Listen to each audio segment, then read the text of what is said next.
तर अंबादास दानवेंनी रुपाली चाकणकरांवर घणाघात केला। चाकणकरांनी आधीच राजीनामा द्यायला हवा होता।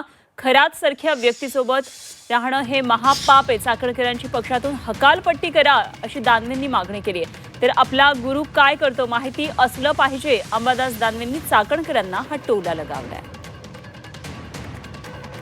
खरं तर पहिल्या दिवशी राजीनामा द्यायला पाहिजे होता। अशा एवढ्या वैधानिक महत्त्वाच्या जबाबदारी पार पाडणारी व्यक्ती जी अशा पद्धतीनं तांत्रिक मांत्रिक आणि जो व्यक्ती कित्येक आपल्या भगिनींचं शोषण ज्यांनी केलं, अशा व्यक्तीवरच्या ट्रस्ट सोबत राहणं, अशा व्यक्ती संपर्क ठेवणं मला असं वाटतं हे महापाप आहे। देर आहे दुरुस्त आहे असं म्हणता येईल। खरं तर राष्ट्रवादी काँग्रेस पार्टीनं अशा व्यक्तीला पक्षातसुद्धा ठेवलं नाही पाहिजे। गुरुस्थानी मानणं मी समजू शकतो, गुरुस्थानी मानणारे लोक नाही कोणी असं मी म्हणणार नाही, परंतु गुरुला सुद्धा ओळखता आलं पाहिजे ना।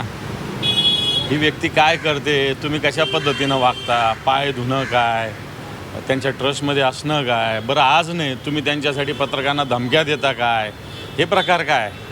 एक वर्ष पत्रकारांना धमक्या देऊन तर वर्ष दीड वर्ष झालं ना, तो अजून पण तुम्हाला वर्ष दीड वर्षातील लक्षात नाही आलं का? अशा व्यक्तीला गुरुस्थानी मानता का तुम्ही?